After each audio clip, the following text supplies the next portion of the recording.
That day, my second and third uncles came over for dinner. They had heard what I did at the banquet and praised my talent endlessly. That night, as I was practicing in my room like always, a heavy scent of blood drifted from afar. A maid rushed in panic. My third uncle's entire family had been murdered. The sudden tragedy shocked everyone at home. My mother-in-law gathered us together. I analyzed the situation. Whoever attacked them would not target the third uncle for no reason. Their true goal must be the Qin family. My father-in-law had gone out to gather information and had yet to return. Worried, my mother-in-law took several guards and headed out to search for him. I recalled the strange looks the gate guards gave us earlier. After she left, I secretly told my wife's martial arts skilled maid to follow her. As expected, when they reached a deserted area, the guards revealed their true nature. They intended to kill my mother-in-law. Fortunately, the maid arrived just in time and saved her, but the moment my mother-in-law left, every oil lamp in the hall suddenly went out. The servants who had been standing quietly around us drew weapons, attempting to kill me and the two young ladies. I was already prepared. Fighting in the darkness, I took them down. Two died. One was severely injured. When my mother-in-law returned, she tied up the surviving servant and tried to interrogate him, but he refused to speak. I had no choice but to use my ability to read his thoughts. The mastermind was the Song family, criminals who had been sentenced to death for treason. Their remaining members had escaped from prison, bribed Qin family servants, and plotted to wipe out the entire Qin household. Although this attack failed, I feared they would try something even more dangerous. I told my mother-in-law everything, but to hide my mind-reading ability, I insisted it was only my deduction. After everyone left, my wife confronted me directly. She already knew I could read minds, and then left behind some ambiguous words.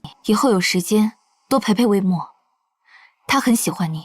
After the assassination attempt, an uneasiness lingered in my heart. I intensified my training to grow stronger. One day, my estranged elder brother suddenly visited. He claimed that Lady Luo had reflected on her mistakes and wanted to host a banquet to apologize to the Qin family. I knew he was up to no good, so I refused. Unexpectedly, he threatened me using my identity document. For the upcoming imperial examination, the identity paper was crucial. After my mother's death, Lady Luo had kept it, and even during my marriage, she refused to return it. To protect my future, my father-in-law decided to attend the banquet to retrieve the document. But in reality, Lady Luo had already joined hands with the Song family. The previous murder attempts were all their doing. She even sent her highly skilled nephew to aid them. Tonight's banquet was a trap. They planned to eliminate the Qin family in one stroke. By chance, while training, I had found the cave where the Song remnants were hiding. I led men to ambush them in advance. I ignited explosives at the cave entrance, forcing them out, and killed them as they tried to escape. At the banquet, Lady Luo humiliated me repeatedly. To defend me, my sister-in-law declared publicly that she had fallen in love with me and wanted to marry me. Her elder brother, who had been pursuing her, was furious and tried to attack me. Before the fight escalated, I told him I had a gift for him. The maid brought forward 3 corpses. 2 were unrecognizable. The third was identified by Lady Luo as her nephew, one of the men I killed outside the cave. Lady Luo screamed that she would avenge him, but my father-in-law stopped her. He recognized the other 2 corpses as the treasonous Song fugitives, wanted by the court. My father originally intended to punish me for killing Lady Luo's nephew, but once he learned the truth, he immediately distanced himself. If anyone discovered that his family harbored traitors, he would lose not only his position, but his entire household's lives. Seizing the moment, my father-in-law demanded that they return my identity document. Fearing for their lives, they surrendered it. My father and brother then blamed Lady Luo for her stupidity. Her schemes had almost dragged their entire family to death. As Lady Luo wept, she received a letter from her second son in the capital. He wrote that he was being rewarded for protecting the emperor, and that Lady Luo herself was soon to be granted an imperial title. Later, while training, I encountered a mysterious master. Her cultivation technique required abandoning all emotions. Hoping to improve faster, I asked her to teach me. When she learned I knew many supernatural tales, she realized they contained insights into cultivation, so we made an exchange. I would tell her stories once a month, and she would teach me her methods. With her guidance and my constant practice, my strength reached yet another breakthrough. Meanwhile, emboldened by the emperor's reward, Lady Luo became even more arrogant. She beat an aunt who once treated me kindly, and even threatened to dig up my mother's grave to avenge her nephew. I had to stop her. I knew she must have planted assassins on the way, but it was my mother. I couldn't ignore it. When I rushed to the graveyard, a group of martial masters had already surrounded it. After a fierce battle, I killed them all, but suffered serious wounds. One of the accomplices who didn't know martial arts tried to flee, but I captured him. He confessed that he was part of the Song family, that they had wanted revenge ever since escaping prison, and that Lady Luo had joined forces with them for every scheme so far.